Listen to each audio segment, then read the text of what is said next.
Now I want to introduce Professor Pollack from Seattle, Jerry Pollack, who's become a very good friend over the last 9 months. We've had emails going all kinds of days and nights. But actually, he received his PhD in biomedical engineering from the University of Pennsylvania in 1968. He's the founding editor of the journal Water, convener of the annual Conference in Physics, Chemistry and Biology of Water, and executive director of the Institute for Venture Science. Along the way, he's been presented with 2 TEDx awards on water. In 2015, he won the Brand Laureate Award, previously bestowed on notables such as Nelson Mandela, Hillary Clinton, and Steve Jobs. And in 2016, he was awarded the first Emoto Peace Prize. Professor Pollack.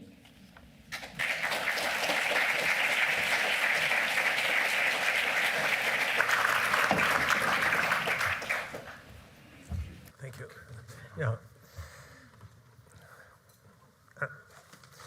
Well, thank you, Aaron, for the invitation, and thank you all for coming to this really special event.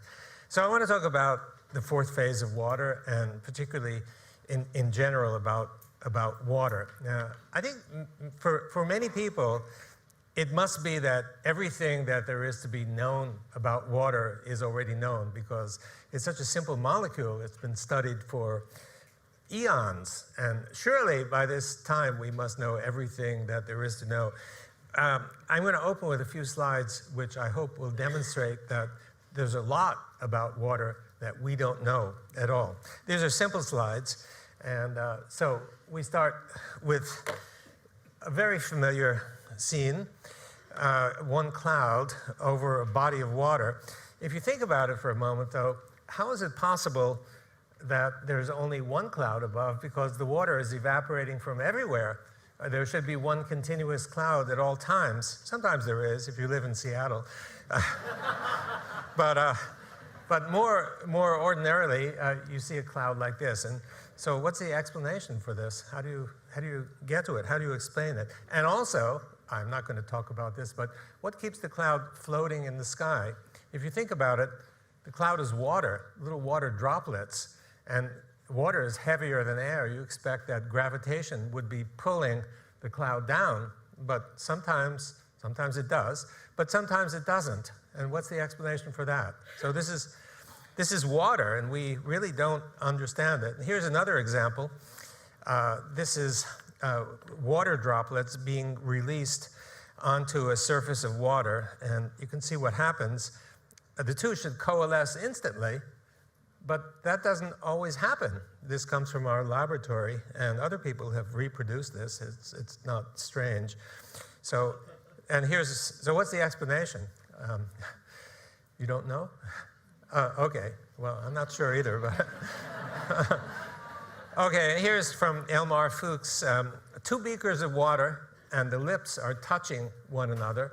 And you take 2 electrodes and plunge them into the water, high voltage between them, and here's what happens when you turn on the voltage.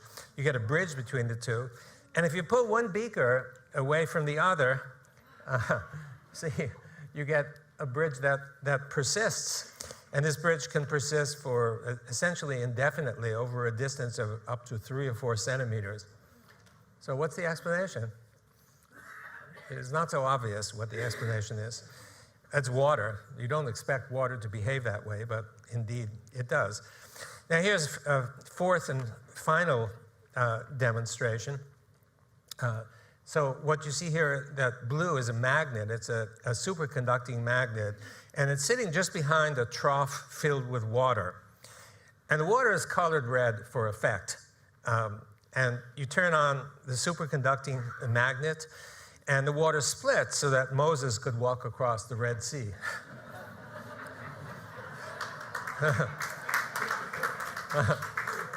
Demonstrated in the laboratory.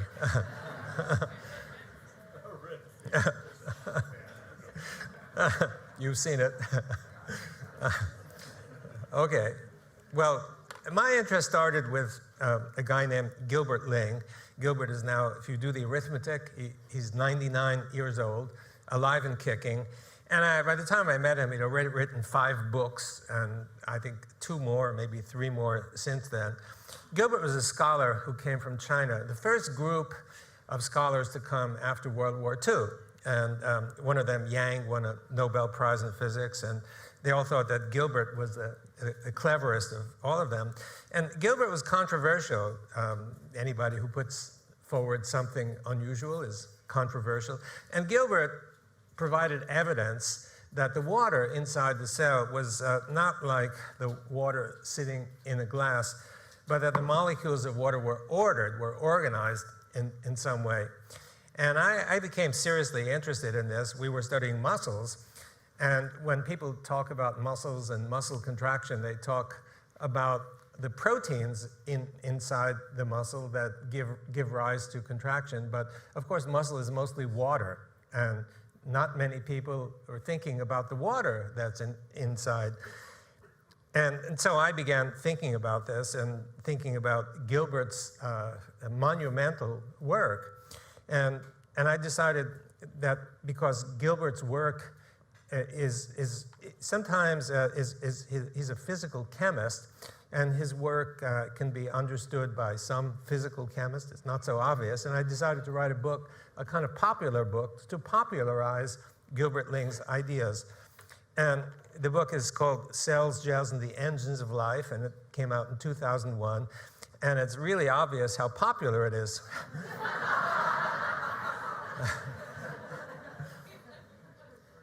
Well, out of Gilbert's work in this book, I transitioned to becoming really interested in water, and especially in ordering of water, ordered water. And the idea is sort of summarized here from Gilbert's ideas and presented in my book, is that inside the cell you have proteins, and the proteins usually have charged surfaces that are exposed to the water. And the water is shown here as little dipole, plus, minus, and you can get the idea that Gilbert was trying to put forth here, that next to a charge on the surface, a water molecule would stick. So if you have plus here, you have minus here and plus here, and so on. And therefore, you get molecules lining up. Now, the establishment point of view is that this kind of ordering may exist for 1 or 2 molecular layers, but not more, because the effects of thermal or Brownian motion tend to give rise to promote disorder. So by the time you have 2 or 3 layers, you've got no more order. Gilbert argued that's not true, that you can get ordering that extends out maybe to dozens of molecular layers or more. And we thought this is really interesting, and of course we wanted to pursue experimentally. Having written the book, nice to do some experiments to try to figure out what's really going on, get some details. And we started doing that based on this following idea or principle, that when you have order, as in a crystal, this would be a kind of liquid crystal, that the ordering would tend to exclude solutes and particles. It's kind of like when ice forms. In order to get a perfect crystal, it has to push out all the impurities, and so we were trying to identify a possible experimental model where there would be a region where solutes and particles were excluded.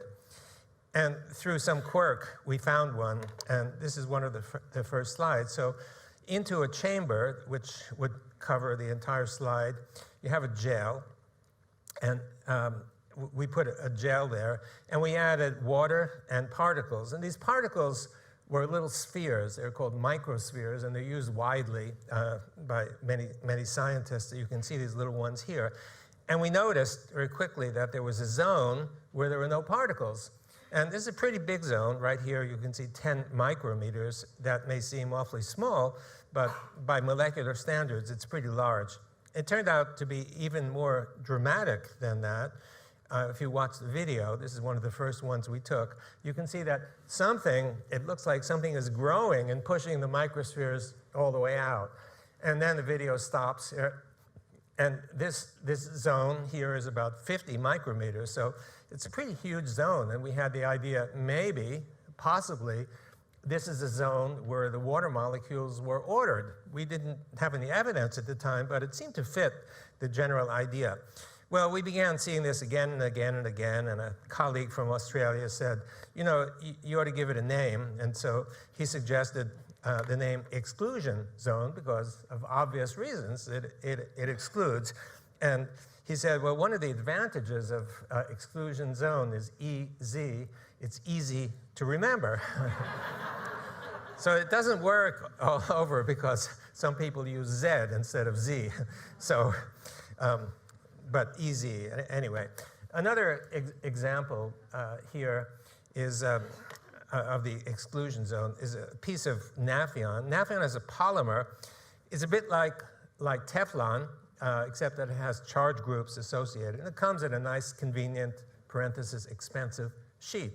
And you take the sheet and you can cut it in any shape you like. So you can see we cut it in an arrowhead shape. And you put it down, plunk it down to the bottom of the chamber, and you do the same experiment.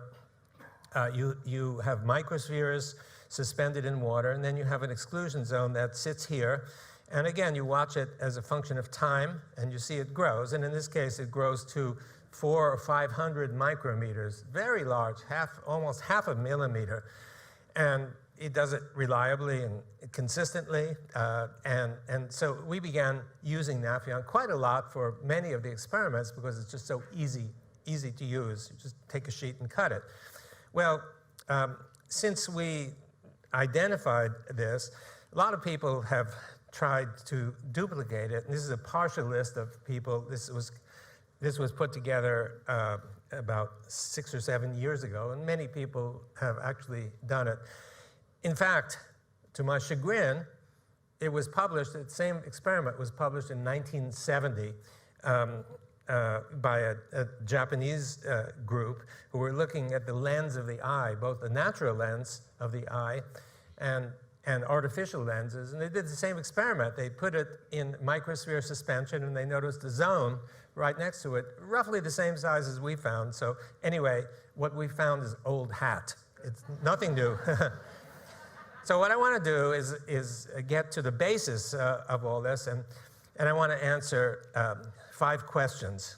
The first question, is this exclusion phenomenon general or just a couple slides that I showed you? I think you know the answer. Does it really arise from the ordering of water molecules, or is there something else? And I think you know the answer already. Can water ordering explain those first few slides that I showed, whose interpretation you couldn't figure out? At least I think so. And in order to create order, you need energy. Otherwise, we tend toward disorder. And so where on earth does this energy come from? Not obvious at all, but the answer turns out to be rather simple. And might these findings apply broadly? And in terms of the second question, does it rise from water ordering? I want to, as I go through this, I want to talk about water memory, because in order to have memory, you need something that's ordered and stable. And we found something that's ordered and stable, which could be a substrate for information. I want to tell you about that as I go to question number 2. Okay, first question, generality. So in terms of generality, the first question is, well, what kinds of surfaces produce this kind of order? And I don't want to take you through a big list, but we've looked at at least a dozen, perhaps closer to 24 different gels, various polymers. We looked at biological surfaces of various sorts, and we even looked at monolayers, that is single molecular layers on gold. It's a standard preparation, and we did not find it on everyone, but on most of them. And so it's fairly general. The monolayer experiment is interesting because it suggests that if you can get this EZ next to a single molecular layer, that the single molecular layer may act as a template, which then organizes what's beyond. And this is This is a common phenomenon in dealing with semiconductors. You get ordering that goes way out without any transfer of material. So anyway, the point is it's pretty general. In terms of the solutes are excluded, that's the second part of the question, which solutes are excluded and which ones are not.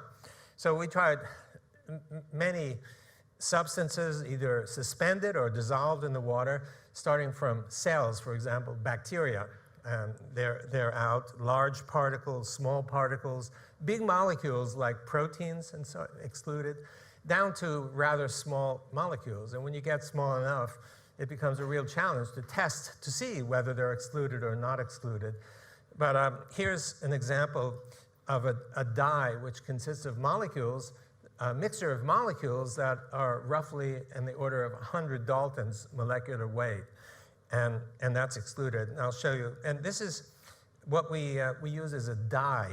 And some of you know, if you remember your high school chemistry, litmus paper, you stick, changes color with pH, one color, low pH, high pH. So the chemicals that are put into the paper, you can actually get dissolved in water. So it's a liquid, and it does exactly the same thing. So we put this liquid, we took a piece of Nafion at the bottom of the chamber, and you have an exclusion zone here and water here, and we put this dye in the water to see whether the dye is excluded. And the next slide shows a result. So you can see here at the bottom is a piece of Nafion, and this is water, basically, which contains dye. And the first thing you see is, oh, this is a pretty interesting distribution of colors. You might even want to frame it and put it, you may not, but yeah. At any rate, what I want to illustrate in this particular slide is that there's no dye in the exclusion zone. The EZ is sitting right here, and it's clear. I don't know how well you can see it with the lighting, but I can see it on my screen. And the second is of course, the effect here. And the colors correspond to particular pH values. And so the pH here is very low. It's pH 3 or less in order to get this red color. So you have a lot of protons here and fewer, and then you're back to neutrality here. So there's a gradient of protons.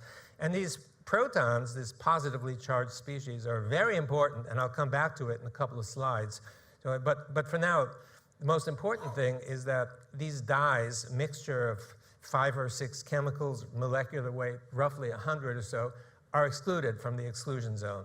So in terms of generality, we can say that many charged or hydrophilic water-loving surfaces generate exclusion zones. If you remember, hydrophilic means water-loving, and if you have a surface that is hydrophilic and you put a drop of water on it, the drop spreads out, as opposed to, for example, Teflon, hydrophobic, fearing water, where the surface doesn't like the water, or the water doesn't like the surface, and it beads up. It has almost no interaction with the surface. So this is very common among hydrophilic surfaces. Question 2 is this zone really different from bulk water? And I've alluded to the possibility that it might be, that there's ordering that goes on there, but I presented no evidence. And I'm going to list the evidence. I'm going to list eight pieces of evidence. There's more. By now there are 11 or 12, but I don't have time. I think you'll get the idea. I'm not going to go over each one in detail because it's been published and you'll be bored to death. I would just want to talk about one of them, so I'll get to it. The first is that easy water molecule. Water is very useful. Easy water molecules are more constrained than ordinary water molecules, and we used NMR, nuclear magnetic resonance, to determine that. The second one is that the easy molecules are more stable than ordinary water, and we used infrared radiation coming from the specimen to identify that. And the third, this is a kind of surprising one, is that EZ typically has negative charge. It's not neutral. Water is neutral. This is not neutral. And I'll show you those measurements afterward because they're central to what I want to talk about. And EZ absorbs light in the ultraviolet at 270 nanometers, and ordinary water doesn't do that. So again, these are differences between EZ and ordinary water. EZ is more viscous. It has a consistency of like honey or raw egg white. The molecules inside the EZ are aligned with one another in some way, as Gilbert Ling had suggested. The molecular structure is different from ordinary water. And finally, the optical properties are different. Two Russian groups published in the same year. They don't know one another, and they got the same result, that the refractive index, the bending capacity of light, is up to 11%, same number from both groups, higher than H2O, than ordinary water. One used a biological sample and the other a physical sample, but the results were pretty much the same. So I just want to go over one of these, the EZ has negative charge, because this is really important. And this experimental setup is shown here. I apologize for the complication. So imagine a chamber here, and where it says inside, it means the inside of a gel. So this is a gel. It's a polyacrylic acid gel that we put here, and the outside is water. And so if you remember, at the boundary between the gel and the water is an exclusion zone, which for the polyacrylic acid gel is roughly a couple of hundred micrometers. And we wanted to know whether the electrical potential in here might be different from ordinary water. We didn't know. We didn't even think of. And I remember I was with a Russian colleague, friend of mine, and we did the experiment together. And the experiment is taking two electrodes. If you want to measure a potential difference, you need two electrodes. So we put one electrode somewhere out here is a reference electrode, a microelectrode, incidentally invented by the same Gilbert Ling, whose picture I showed. So one is out here, and the other one is a movable electrode to be moved with a motor that went from position to position. So when we place the electrode here, which is pretty far from the interface, then the potential difference between this point and the reference is zero. It's what we expected. You put two electrodes in water, you get zero potential difference. Comforting. So then we moved the electrode closer and closer. And once we got in the region of the exclusion zone, we began to pick up a negative electrical potential. The closer to the boundary we got, the more negative the potential. So it looked as though the exclusion zone, at least for the polyacrylic acid gel, had a negative electrical potential.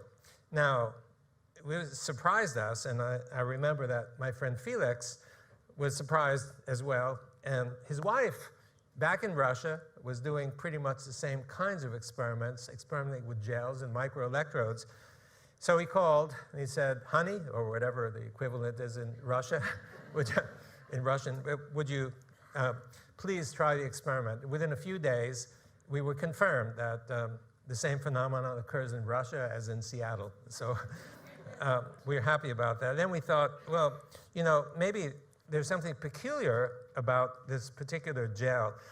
So got rid of the gel, and instead of the gel, we used a piece of Nafion. I showed you Nafion. It gives rise to a nice, sizable exclusion zone. And we did the same experiment, and you can see the result.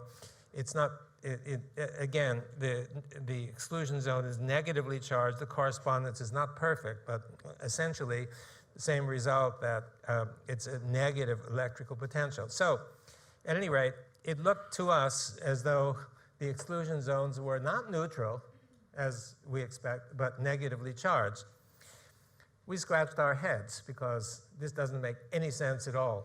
Imagine the experiment. You have a chamber, and you have a gel, and you pour in some water, and this water is neutral. So how is it possible that you take neutral water and you put it in, and you get a giant zone, by molecular standards, a giant zone that's negatively charged? It's like magic, it doesn't. And we thought, well, the only conceivable way that this could happen is somehow if the water molecule itself was split into the negative and positive components, H plus, OH minus. So if that's true, then you'd expect if this zone were negative, somewhere else there had to be some positive charge, for example, somewhere out here. And if so, it would be an indication that whatever we were doing is somehow creating a splitting of water. And is there any evidence for a positive charge somewhere else? Well, the answer is you've already seen the evidence. Remember this colorful slide? So it's now turned 90 degrees. And this exclusion zone that you see here contains a negative charge as we measured with the microelectrodes. And remember, the pH in this zone is 3 or less. So this has a huge concentration of positively charged protons. So it looked as though there really is a separation between negative charge and positive charge, implying that the water molecules are splitting. But just to be sure that we weren't fooling ourselves, it's easy. We all love our own hypotheses. So we put 2 electrodes, one electrode here, one electrode here, and connected them through a resistor. And if there really is a separation of positive and negative charges, then we expect current flow from the positive to the negative. And this is one of the first records showing indeed that we get current flow. This is current versus time. And you can see it starts at some, quote, high level, goes down to some baseline. It's not 0. Here's 0. And it's pretty much maintained for a substantial period of time, which confirms that there really is a separation of charge, because if there were no separation, we wouldn't get current flow. So we have a separation of charge, which basically means that we have essentially a charged battery in water. It looks something like that, where this is the exclusion zone, and the ordinary water beyond has the opposite charge of the exclusion zone. So going back to the previous slide, we looked at this, and indeed, typically, the EZ has a negative charge. Okay, now what about the structure of this exclusion zone? If you look at these 3, the blue ones starting here, the molecules are aligned, and they're relatively stable and constrained. This has the characteristics of a liquid crystal, as I mentioned before. So far, let me summarize where we are. We have water sitting next to a hydrophilic surface, and the water is liquid crystalline of some sort. It's got negative charge, not neutral. It excludes solutes profoundly, and there's some indication that the correct structure is not a stack of dipoles, as Gilbert Ling has suggested, and as indeed we suggested too in that 2001 book that the baby preferred. There's something, and I'll go back to that in a moment, because in order to understand the function of this zone, you need to know the structure of the zone. And also, it may extend very far from the so-called nucleating surface where this begins to grow. Now, how far is very far? Well, I told you that the standard view is 1 or 2 molecular layers. Gilbert Ling suggested dozens. This, if correct, is millions, several million molecular layers, if the evidence is correct. It was suggested very long ago, more than 100 years ago, by Sir William Hardy, famous British scientist, colloid chemist. He said, something is the matter, because even at that time, it was known that there were many anomalous features of water that couldn't be explained by the ordinary 3 phases, the solid, liquid, and vapor. He suggested that there must be a 4th phase of water, and in order to explain these various anomalies that simply couldn't be explained with the standard paradigm. And so it's possible that what we've discovered is what was suggested by Sir William Hardy long ago, that there's a 4th phase of water. Now, I suggested to you that the dipoles might not be correct. Why did I suggest that? Well, it's a sort of obvious problem when you think about it. So dipoles are neutral. Dipole has a plus and a minus, and they're equally charged. So dipoles are neutral. And we measure that the EZ has negative charge. And so this is a problem, because you can take dipoles and you can stack them, from here to the moon, and you'll never get a negative charge. But we measured a negative charge, and therefore dipoles can't be correct. There's something basically wrong. There's another problem, and I mentioned that the EZ absorbs light in the UV at 270 nanometers, and this is usually characteristic of ring-like structures with delocalized electrons, not dipoles. And so those are the two reasons. Now, so where do you go from there? How do you deduce what the correct structure might be?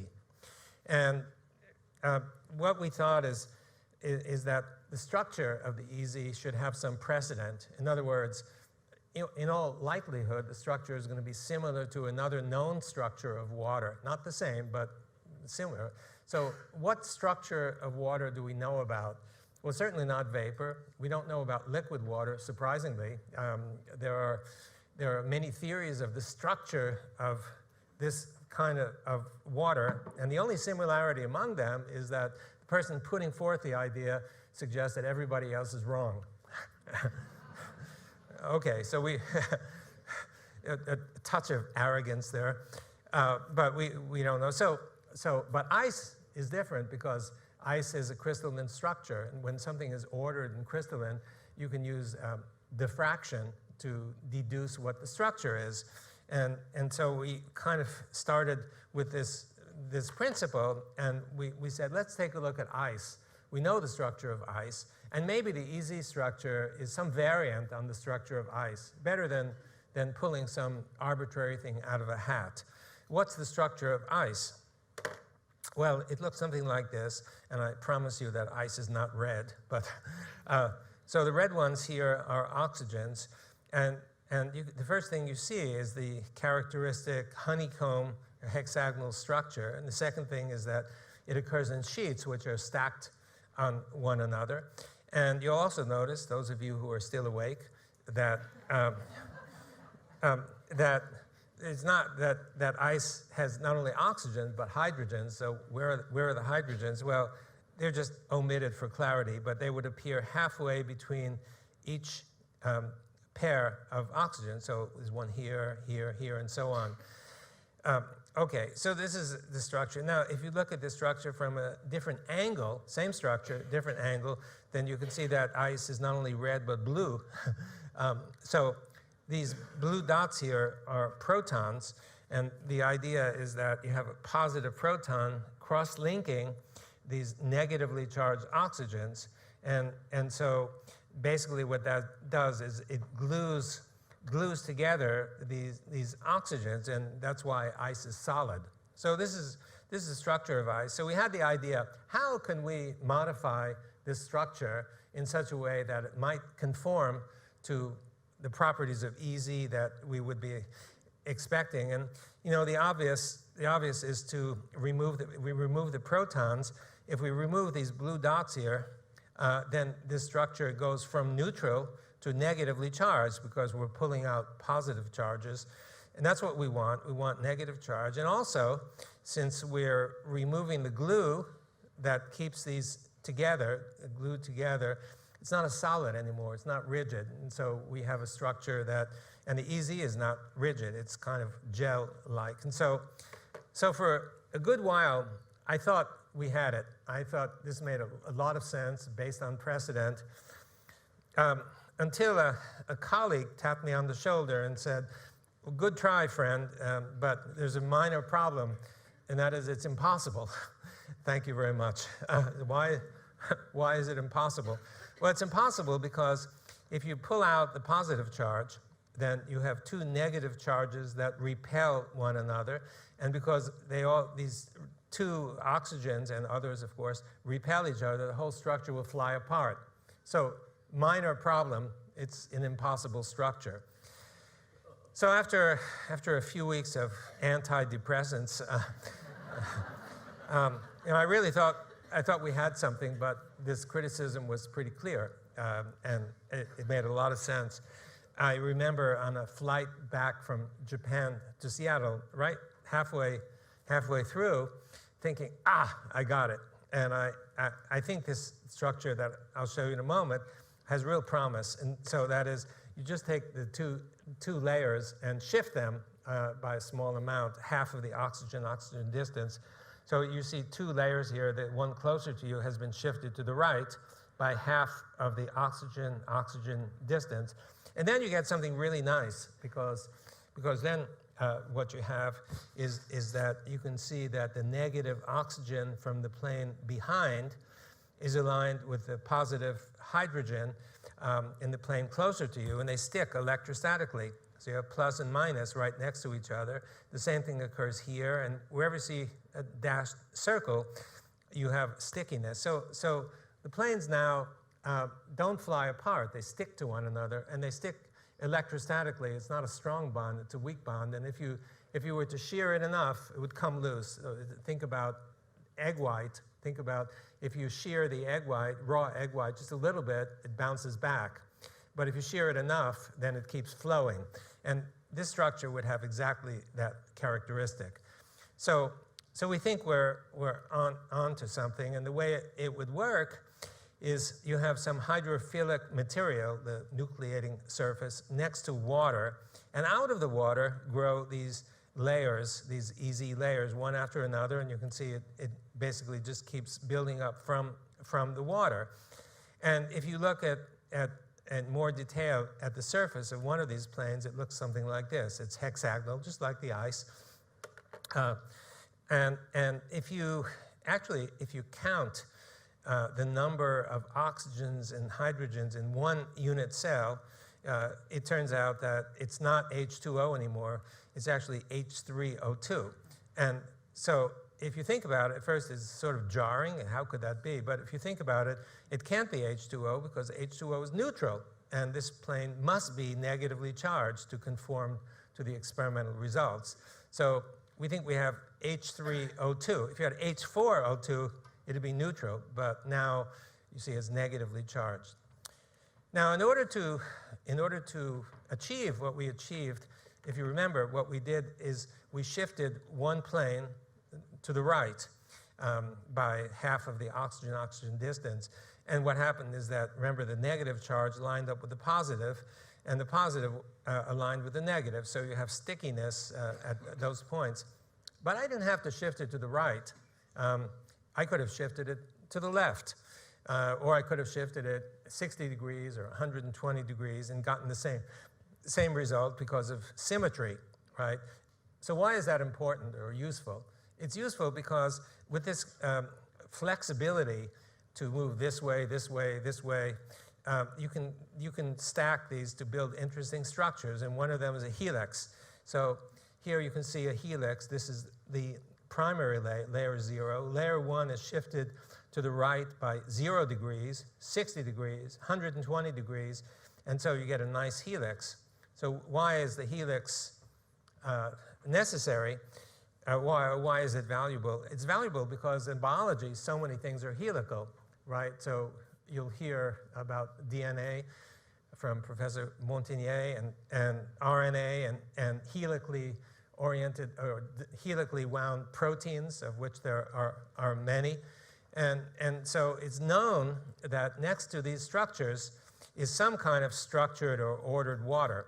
And the model that I've demonstrated to you can conform very nicely because it can adopt this helical motif to fit very nicely next to a DNA, for example. So the advantages, so to speak, advantages of this non-dipolar EZ is, number one, precedent. The structure is not ice, but it's not so different from ice. And I'll come back to that later because it's important. It has negative charge as the experimental results dictate. The ring-like structures can perhaps explain the characteristic 270 nanometer absorption of the EZ. It's able to accommodate helical structures. And finally, the crystal-like structure, it turns out that this can be solidified. So, and to give you a solid water at room temperature. And this is not done by us. This is done by Vittorio Elia and his colleagues in Naples. So here, this looks like a cloud, and indeed it does. To get this, here's what they did. They put a sheet of Nafion into a chamber. They let the EZ build up, and then they rolled over it to collect the EZ and some water. And they poured more water, let it build up, and they did the same. And they repeated this hundreds of times. And they put it into a beaker. And typically, you know, if you put water into a beaker, let it sit for a while, it looks pretty much like this. But theirs looked like this. And so they deduced that this must be a region that is like EZs. But then what they did was they put it into a lyophilizer, that protein biochemists use to get rid of water. So you have a kind of dried protein, but the dried protein still has always has some water attached to it. It's hard to get rid of all the water. And anyway, when it came out of this lyophilizer machine, then they obtained, at the bottom of the flask, they obtained essentially EZ water at room temperature. And we got some of this from Vittorio. It feels like, it looks like a kind of wound thread, and it's solid, and if you put it into your hands, it kind of comes apart pretty quickly. And they did mass spectrometry on this, and you know, many people say, wow, it must be some kind of contaminant or something, but they found essentially no contaminants. So this is remarkable because this is solid EZ water at room temperature. Imagine solid water at room temperature. So if you think about memory, so you know, we all think about memory and such, and this contains atoms of silicon or silicon dioxide, and you all know that these each one of these can either be equivalent of a 0 or a 1, different locations, and this is proved remarkable in benefits to humanity and also some problems. But if you think about the EZ, it actually has a kind of similar character. And remember, it can be solidified at room temperature. So think about this model. We have the nucleating surface here, and we have layers. And this is basically semi-solid here. And the hypothesis is that just like in the computer memory, you can store information in this array of atoms that exist here. So usually each surface of each molecule is distinguished by the array of charges on the surface. So we might imagine a generic surface with no real information, that is, it's got plus, minus, and so on in this very regular array. And next to the surface, it nucleates some EZ layers. So if there's no information on the surface of the nucleator, then we expect no information here in these EZs. The EZs are just generic EZs. On the other hand, if the nucleator has some information, so for example, this spot here and this spot here, there should be a minus here and a minus here, but instead there's either a 0 or a plus or what have you, which distinguishes this surface from other surfaces. Then you'd expect similar information to populate the EZ layers, as you can see here. So this would be, for example, the first EZ layer.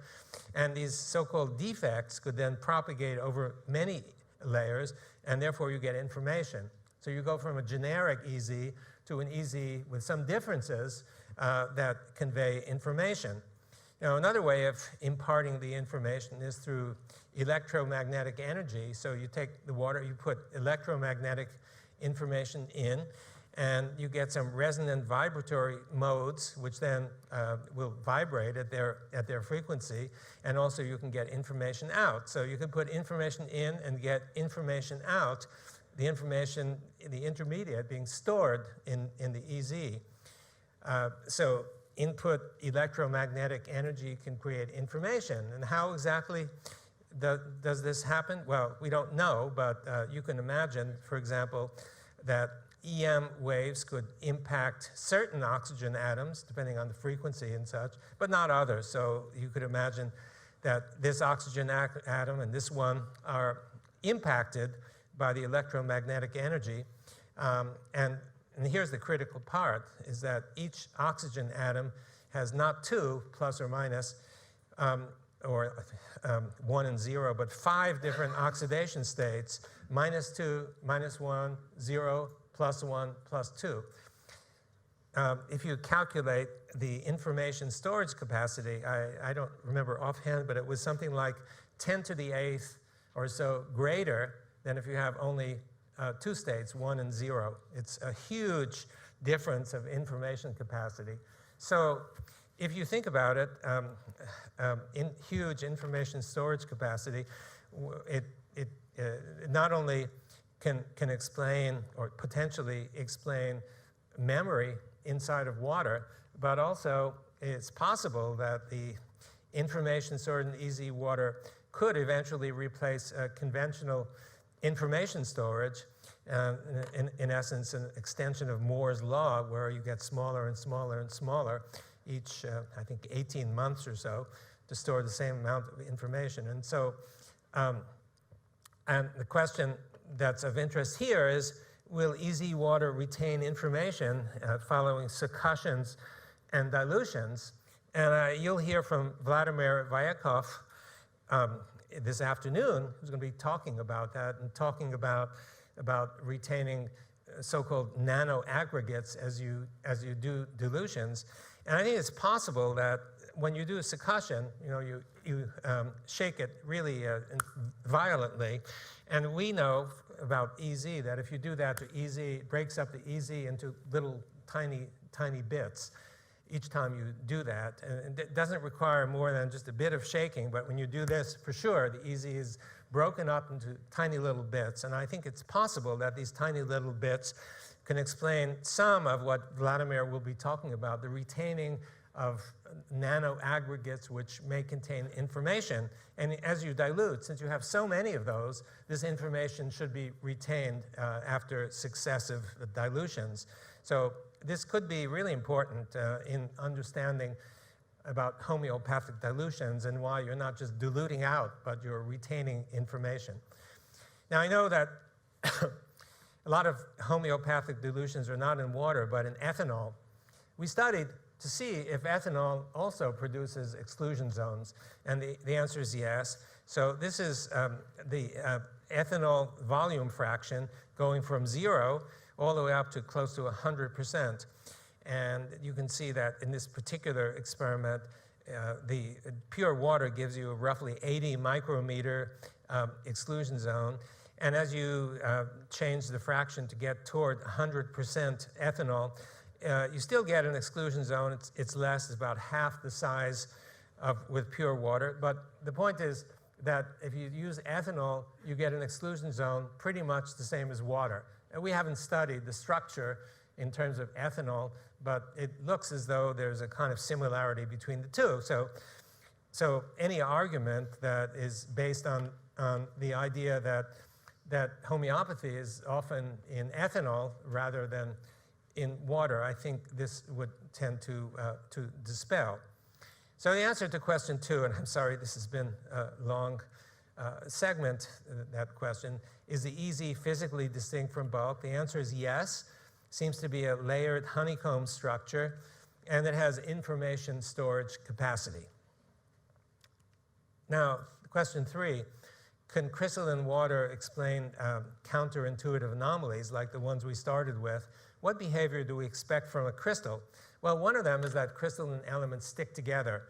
And if you think, for example, of gelatin dessert, it's 95% water. Right? Do you ever think of when you put the powder in the water, 95% water, and you get a gel, how come the water doesn't dribble out? It's something not all of us have a tendency to think about, but you think about it. So some scientists, some chemists will say, oh yeah, the answer is really simple. It's the osmotic pressure. So if you have some solids, the solids tend to pull water toward the surface. But if you think about quantitatively, I've handled some gels in Japan that are not 95% water, but 99.95% water. It's essentially all water and a few little strands of polymer. And the water doesn't leak out. And so how is it possible to explain this by osmotic force? And I think you can explain it osmotically, but there's another explanation, and that is if you look at a gel, the structure looks something like this. It's got either a polymer or a protein matrix, and inside of that matrix are these gaping holes.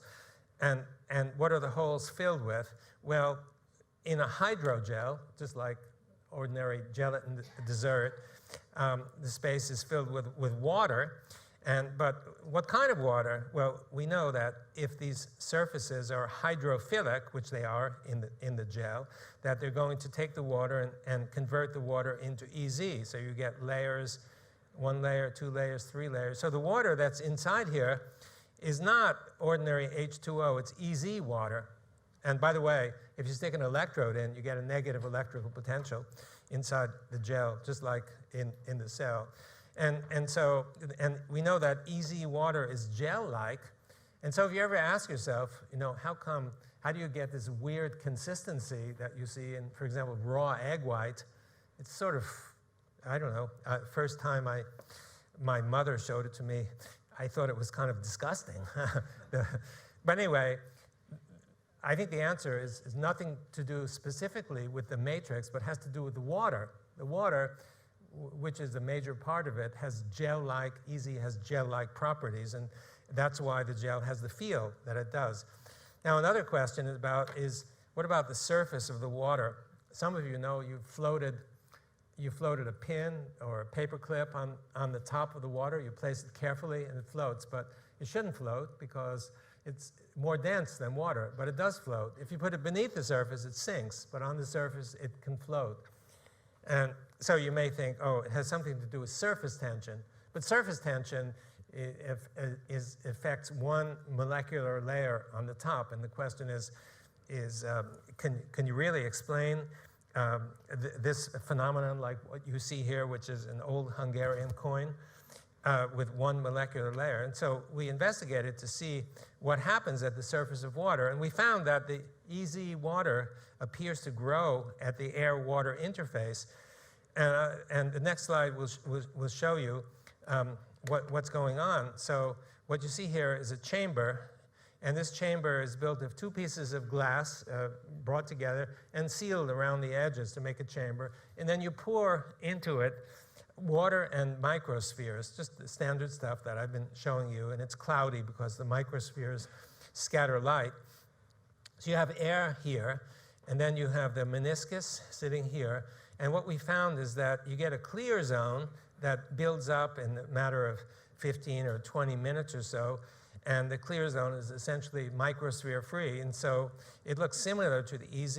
We stuck an electrode in, and we confirmed that it has a negative potential, just like the EZ.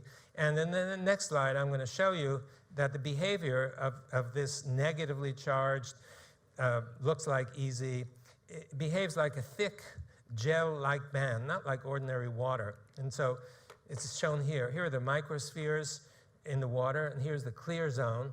And what we're going to do is we're going to push down on this glass rod. It's going to touch the surface, and it's going to mechanically perturb the surface. And what you see is that the thickness of this zone doesn't change noticeably at all. And so it's shown here.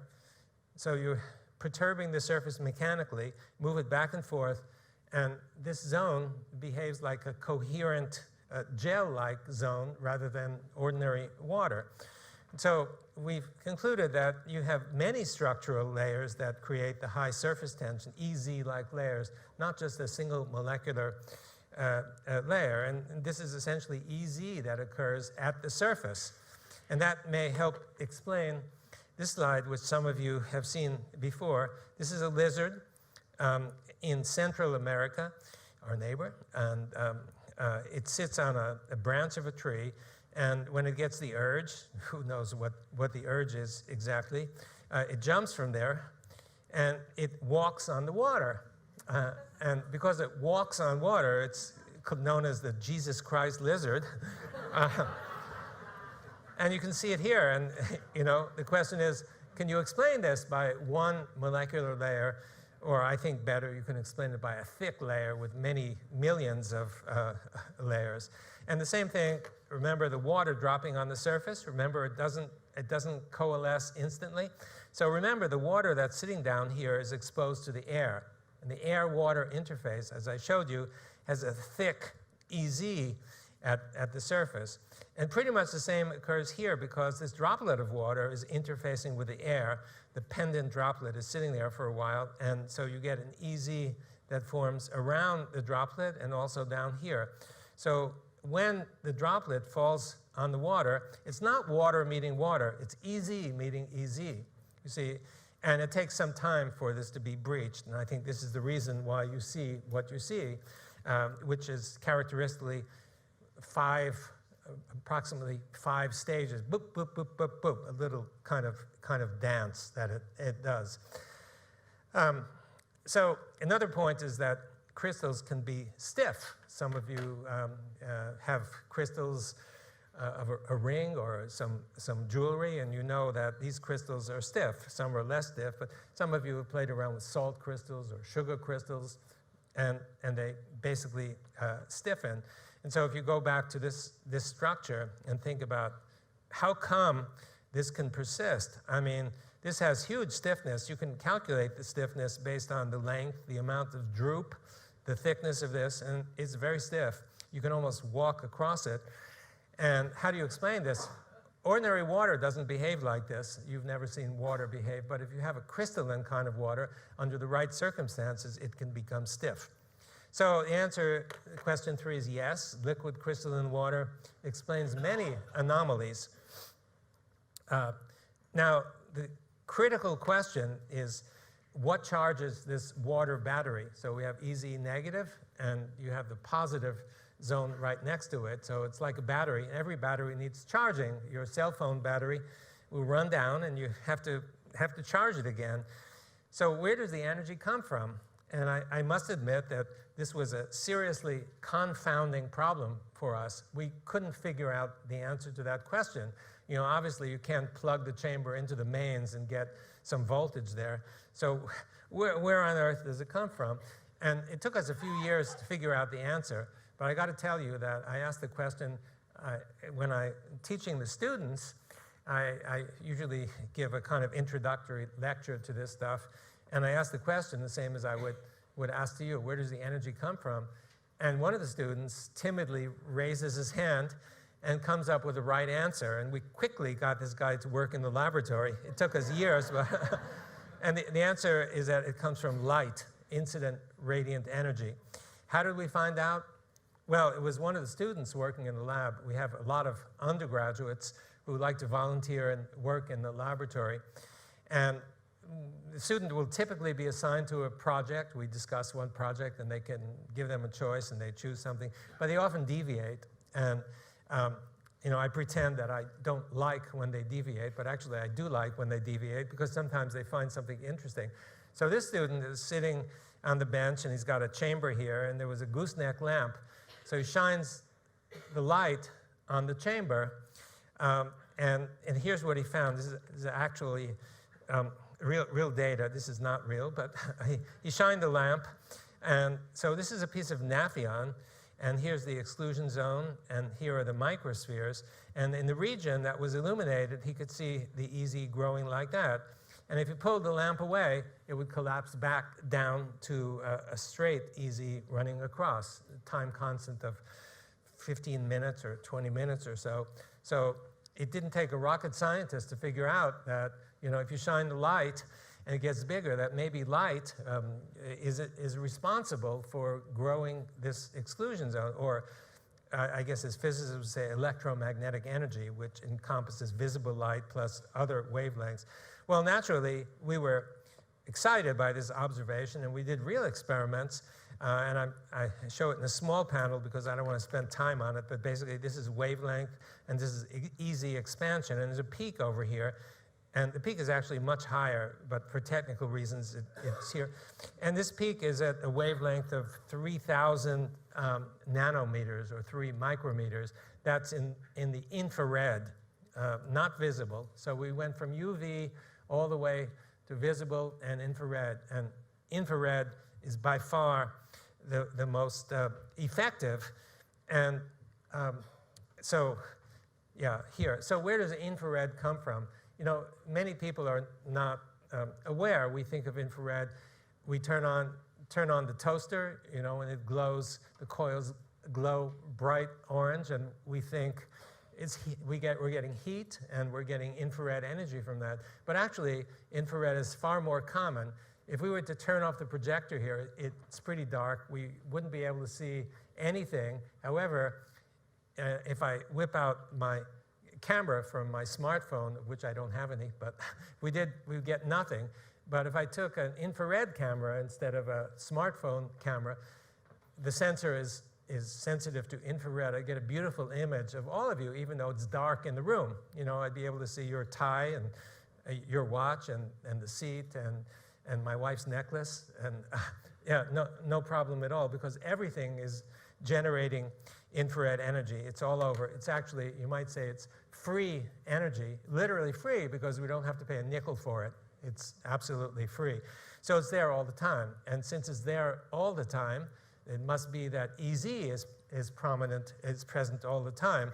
And so you have a situation that looks like this with a hydrophilic material next to water, and a certain size EZ occurs because there's ambient infrared energy that builds this up. And if you were to supply more energy, the EZ would build. And if you got rid of that energy, it would come back down. And in fact, if you block the energy, I don't want to take the time to show, it gets smaller. So the answer to question 4 about energy is that the EZ buildup is powered by light, photonic energy, and that orders the water and charges the water battery. So the situation is kind of like Hawaii. You just relax in the sun and you get a lot of energy. So I'm suggesting to you that this water is actually receiving energy from the environment.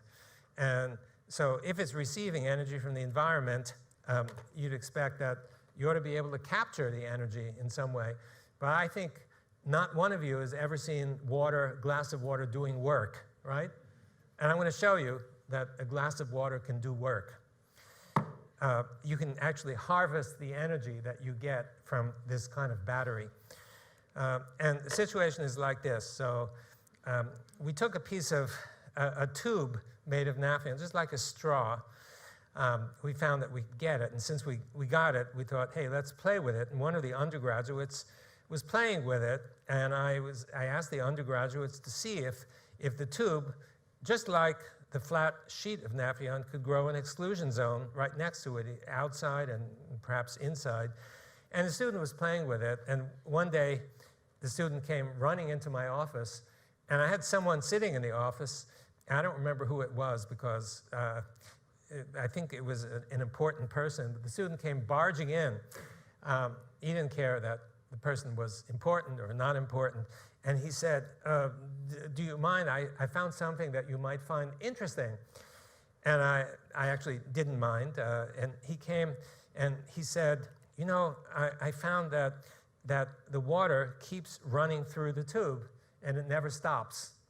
And he thought it was important enough to come run and tell me, and I thought it was even more important because, you know, usually when you have a tube, in order to get something to flow, you need to apply pressure to one end or a pressure gradient across it. There's no pressure gradient here because the pressure at this end and this end are equal because this is lying horizontally. So there's got to be some other energy that's responsible for pushing. It's like your large blood vessels. You've got the heart that builds pressure and pushes the blood through. In the same situation here, which meant if the student's experiment was correct, it meant that there's got to be some energy that's coming into the system. And we had already identified that the environment, the energy, infrared energy from the environment was coming and getting transduced by the water. And therefore, that looked like the proper supply of energy. So the experiment looks like this. You take a tube, and you fill the inside of the tube with water, make sure that there are no air bubbles, you see there, and put it in water and microspheres, and then take it to the microscope, and we use green light just to restrict the amount of illumination, and you get something that looks like this. You see, and it keeps going. We've had this going for as much as a day and a half without stopping. And then we thought, maybe this is something peculiar for Naphion, maybe. And so we decided to get tubes made of other materials. And what other materials? It's hard to find narrow tubes made of hydrophilic materials, at least we could. And so we created our own. And the way we did it was we formed gels, and we put a wire in the gel. And as the gel formed, we pull out the wire, and you're left with a chunk of gel that has a tunnel that runs through it. And you take this chunk with tunnel, and you put it into water plus microspheres. And we wanted to see whether we got the same result. So this is a polyacrylic acid gel here. And here's the tunnel, runs from here to here. And you can see that next to the polyacrylic acid gel is an EZ and an EZ here. And all the microspheres get squeezed to the middle. And if you look at the video, it looks like it flows the same way as the Naphion. We've now tried no fewer than a half dozen different gels, and we get a similar result, except that the velocities tend to be different depending on the particular gel. Now, someone said to us, well, gee, you know, if you think this is all powered by light, electromagnetic energy, why don't you just crank up the light and see if it goes faster? So we did that experiment, and we published a paper 2 years ago showing that we could get up to 5 times the speed increase just by turning up the light. So this is definitely driven by light. And so you have a situation that's like this. You have a hollow tube, and work is done because the water has certain viscosity, and to drive it through, because of frictional losses, you must need energy to drive it. And so energy is required in order to achieve this. And so where does the energy come from? Well, we already showed that the water is absorbing energy from the environment. So that basically, the water is transducing the light into EZ, which is actually responsible for driving it. So this water is actually a transducer that takes light energy and converts the light energy to mechanical energy if you have the right circumstances. That sounds weird. Please. Good question. The short answer is we're not sure. And the long answer is that, or longer answer, of course, we've thought about that issue, and that in order to go one way versus the other way, you need some asymmetry. And how do you create the asymmetry? Well, first of all, you don't always create it. 10% or so of instances we get no flow. And we assume that we get no flow because the symmetry is too great. However, in a typical experiment where you've got a light on one side or a window on one side, you have more energy coming in on one side than the other side. And we think that should be sufficient to create enough asymmetry to make it go one way or the other. Okay, thank you. Good question. So it's kind of weird, but just think for a moment about what's going on with the plant that sits on your windowsill. It's receiving light. It gets its energy from light. So light builds chemical potential, and the chemical potential drives everything, essentially, from metabolism to growth, bending, you name it. And the results are suggesting that the same thing occurs in the water. And it's no surprise because the plant is mostly water, you see. So we think something similar is going on here, and that gives you an end result of an equation that looks like a familiar equation to some people, an iconic equation. And I know that the units don't match, so it's wrong, but I think you get the idea that this contains energy. It's not at equilibrium with the environment. It's got potential energy that can do work. Okay, so why is this all important? I think it could be foundational for any or all science involving water, molecules, and light, and also foundational for health. After all, we're mostly water, and we're also mostly EZ water. And because our water is almost always next to some interface, some hydrophilic interface. So if you want to know something about the body water, about biology, you need to know something about the water in biology. So the first question is, does human biology use radiant energy? You know, we're receiving infrared all the time. And the question is, do we just re-radiate it out, or do we actually make use of it? So if you're Mother Nature, and you've done pretty well with plants, with green plants and some bacteria, you use the light to get the energy, and you were creating animals, what would you do? Would you just discard it, or would you save it and perhaps use it as a backup? And I'm suggesting to you that maybe we actually might use the light energy that we get in the same way, and not exactly the same, but as plants and some bacteria do in photosynthetic mechanism. And so the first thing that comes to light is about the cardiovascular system, which is, much of which capillaries are right near the surface. And I got to admit a kind of personal arrogance, because I did my PhD doing computer simulation of the cardiovascular system, pressures and flows, and I thought for sure we had all the right answers, until I visited Moscow. Where is Vladimir here? Yeah, and Vladimir introduced me to his colleague from the laboratory next door, and the guy didn't speak English, but Vladimir is really good at translating, and so he said, there's a real problem in the cardiovascular system. And I said, oh yeah, really? Tell me. I know something about the cardiovascular system. And he went on to say that there's a big problem. Okay, so what's the big problem?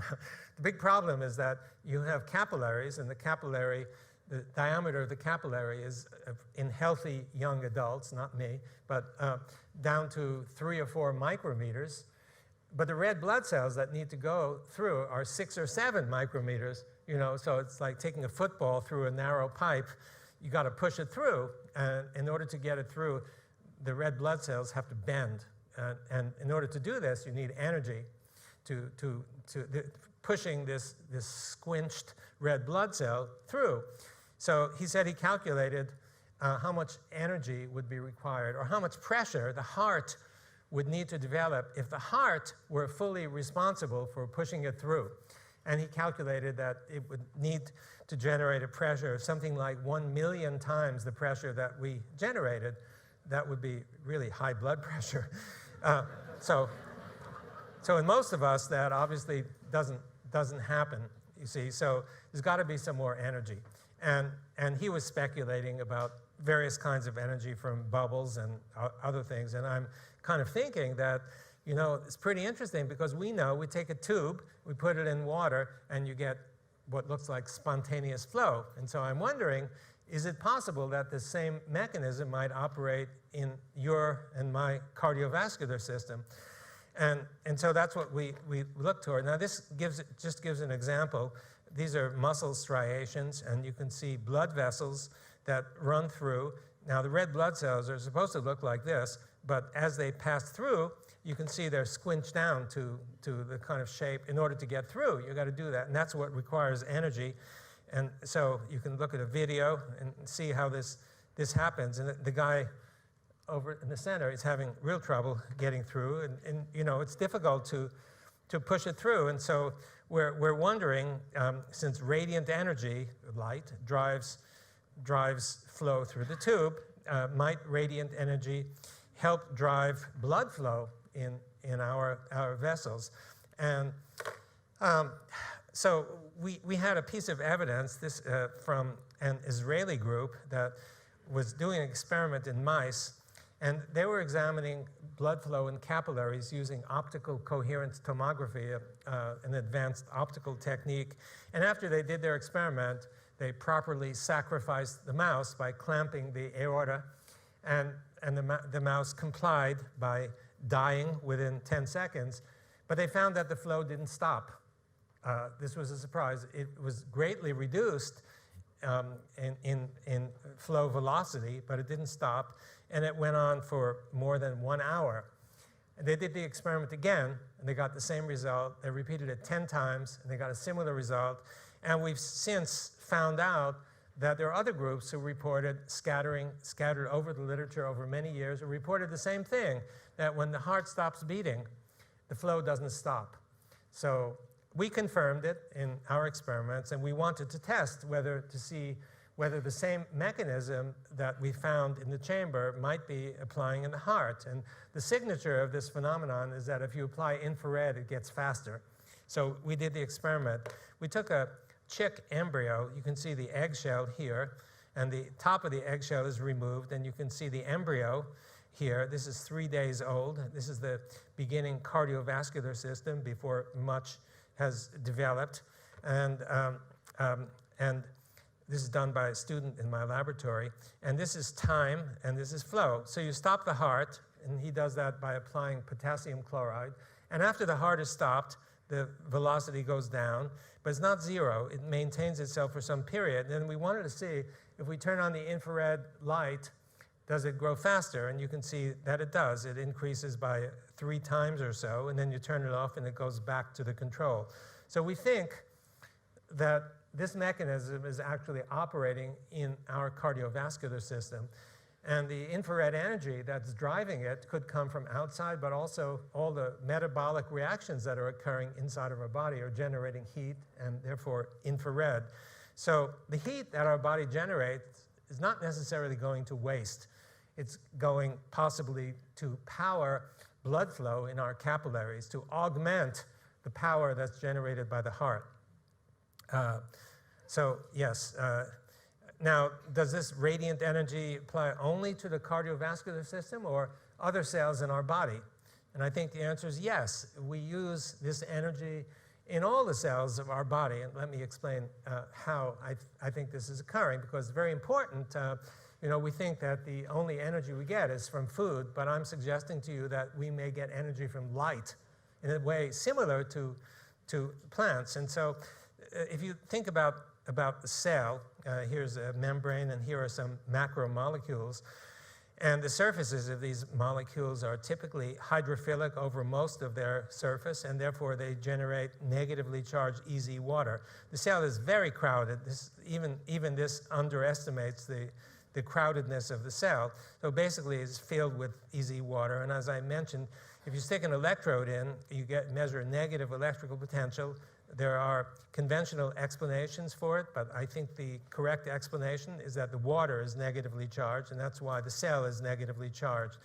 Anyway, negative charges repel one another. They want to get away from each other, and that's potential energy, you see. And the potential energy is basically driving a protein folding. And protein folding, the movement of protein from this state to this state, is how the cell does its work. Whatever cell, whether it's a cell that contracts or a cell that secretes or transmits information, it's always protein folding from state 1 to state 2. And it looks something like this. So you have a protein, and the protein is surrounded by EZ water, and it's the melting of the EZ water that allows the protein to fold. And as the protein extends itself back to the original state, the EZ water grows again, and the resting cell is filled with EZ water. Now, if you don't have enough, or at the extreme, if the EZ water is absent, then the protein is in an unfamiliar circumstance, and it can't do what it's supposed to do. And so you have a situation that sort of looks like this, and it's inept. And basically what you need to do to bring this back to normal function is to supply EZ water. The cell must have its proper complement of EZ water. You might say it's properly hydrated, because this is hydration. It needs to be hydrated. And so the major point is that this potential energy from EZ is driving the work of the cell. So the sequence looks like this. The light is building EZ. EZ has negative charge, and this contains potential energy, and the energy is used to drive the work or folding of the proteins. And if you connect the dots from here to here, light is being used for the work of the cell. And so the question, where do we get our energy? Well, of course we get our energy from food, some of us too much, but we also get energy from light.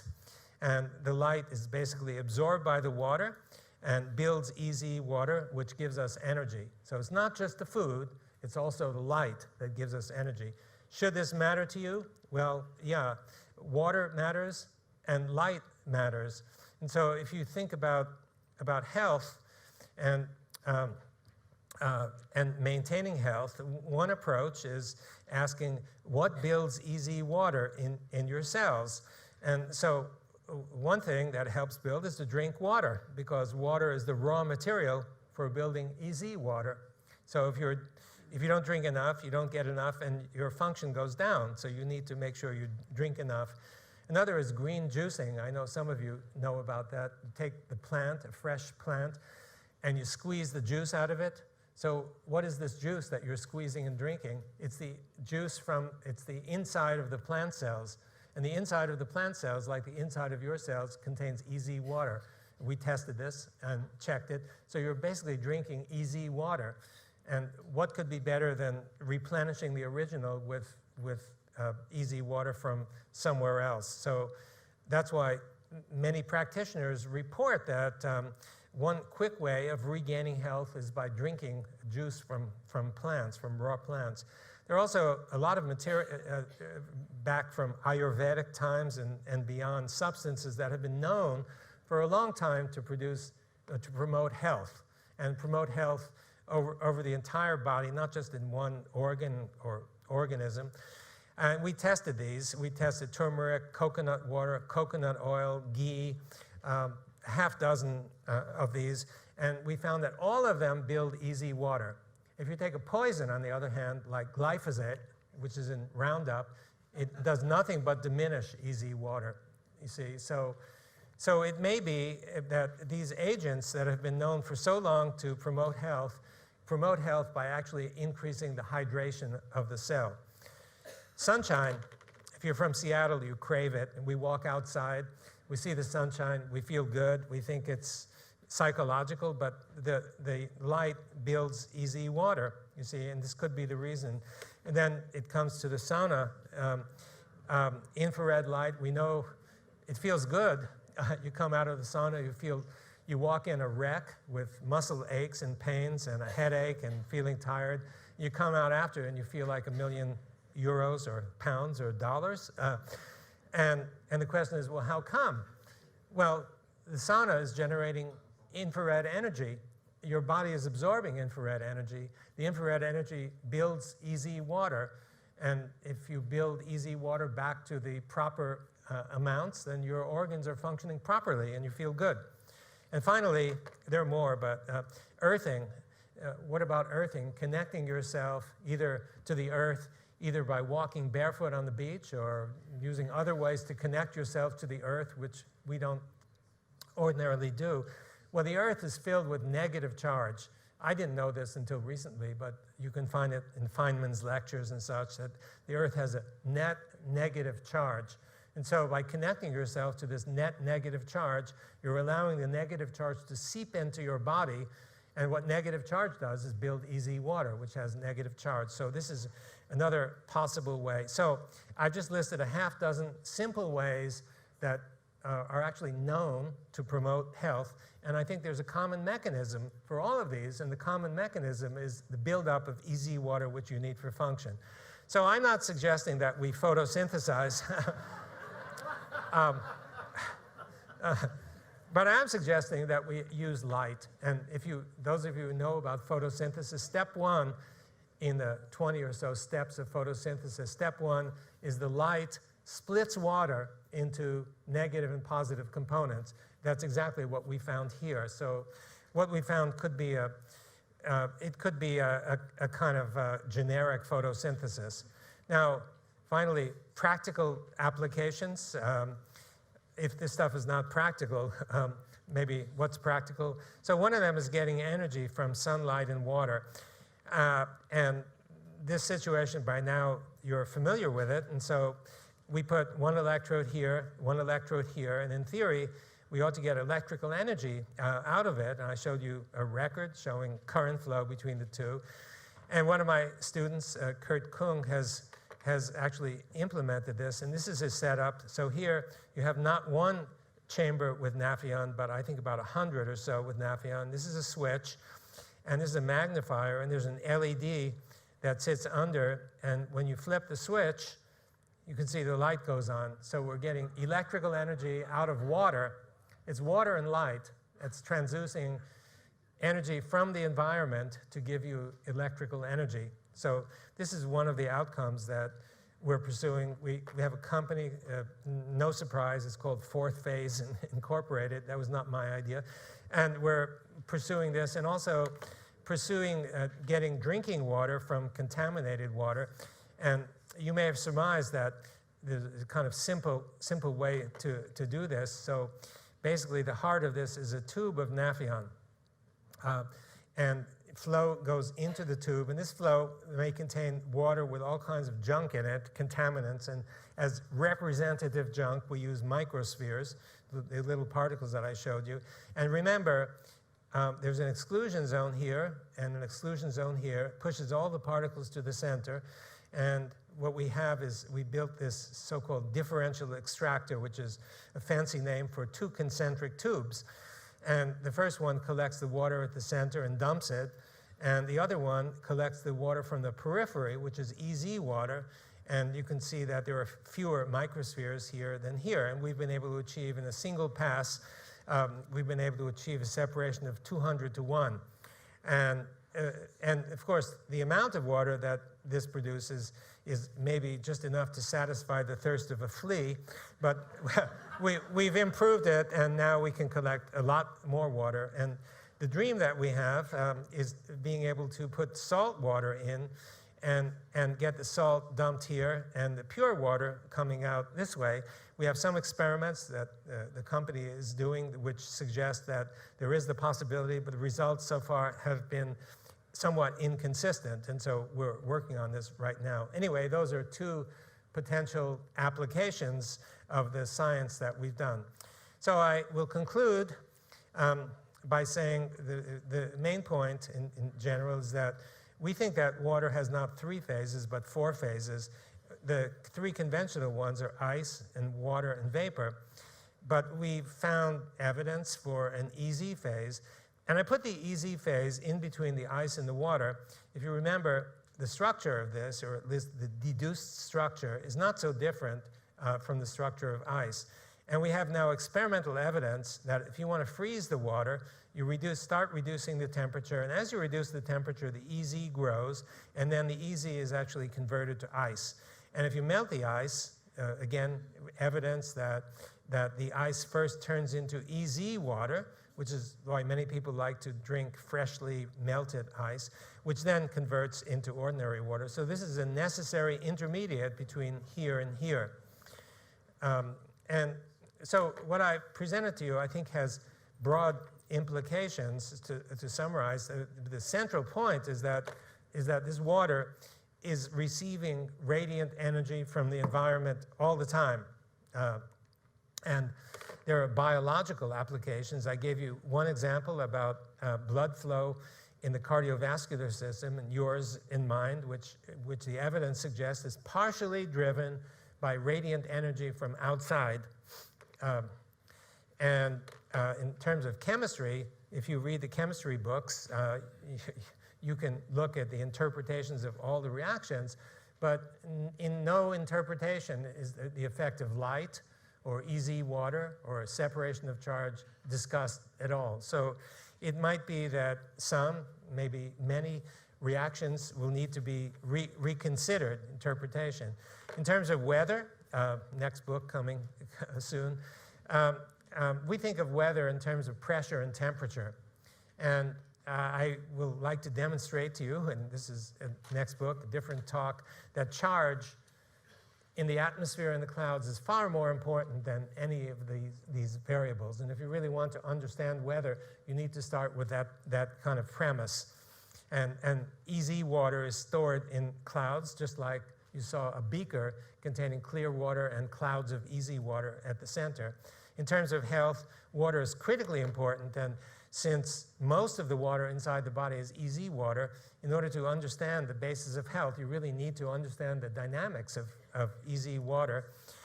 If you want to preserve food by dehydrating or freezing, it's helpful to know something about those processes. And then there are so-called practical applications like filtration of water and perhaps desalination using this technique and getting electricity. In terms of homeopathy, I think the most important aspect of what what I've shown you is that the easy water, being a semi-solid, regularly ordered structure, has the capacity of memory. I'm not sure it has the capacity for thinking, but it has the capacity for... And finally, before my final slide, I just want to mention something that is an aside. This has nothing to do with water research, but we have the Institute for Venture Science, something that we have been building, and the Institute funds promising ideas across all of science, nothing to do necessarily with water, that may bring scientific revolutions, of which there have been very few lately. We hope to change that. We're in the process of reviewing a dozen proposals, and there are a few people in the audience who have been either submitters of proposals or reviewers of proposals. And of course, we're ever looking for donors who would like to do something for humanity by supporting this kind of operation. We're very excited about it. Okay, and the last slide is, if you want to find out more about this, please have a look at the book. It's got pretty pictures in it, and it's written for lay people. So I'd like to stop here, and thank you. Thank you.